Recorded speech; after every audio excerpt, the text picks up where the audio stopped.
Bonjour à tous, c'est Sohan. Aujourd'hui, je vous fais découvrir le pont Bac de Rivière-Salée.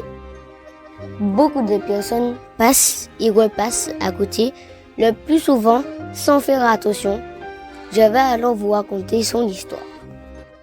Il a été construit en France, plus précisément en Bourgogne, dans les usines du Creusot.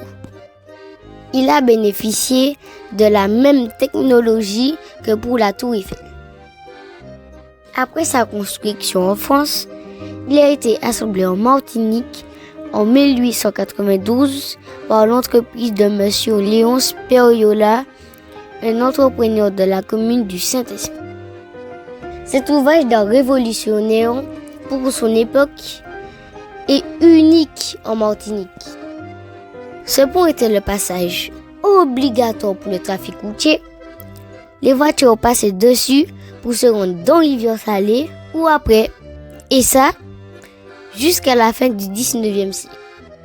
Il a été construit très haut afin de permettre le passage des gabons qui transportaient le sucre et le rhum de l'usine de Rivière-Salée vers les cargos et pour le passage des bacs qui allaient à Fort-de-France.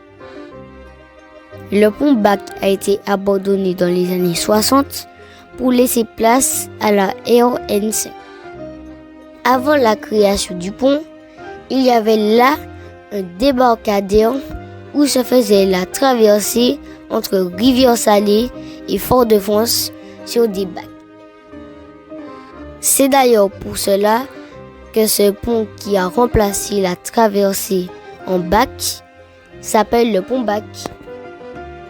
Vous savez c'est quoi un bac? Un bac, c'est un grand bateau à fond plat qui est utilisé pour faire passer des voyageurs, des marchandises, des animaux, des voitures d'une rive à l'autre. Le 2 septembre 1850, il y a même eu un arrêté pour payer un droit de passage pour ceux qui empruntaient le bac. Sur le débarcadère, il y avait des marchands avec des fruits et légumes à dos de mulets bâtés en cabouret qui attendaient pour se rendre à Fort-de-France. Le départ se faisait à 7 heures du matin et le retour aux alentours de 15 heures. L'histoire raconte qu'après l'installation du pont Bac, les jeunes qui avaient l'habitude de s'amuser sur le débarcadère se sont du coup installés sur le pont et s'amusaient à parier sur le nombre de voitures qui allaient traverser le pont. Ça doit être vraiment très drôle. La prochaine fois que vous passez à Rivière-Salée, pensez à jeter un petit coup d'œil et imaginez tous ces marchands qui se tenaient juste à côté en attendant le bac avec des cris, des rires, des fous rires. Quelle ambiance! En attendant, c'est terminé pour aujourd'hui.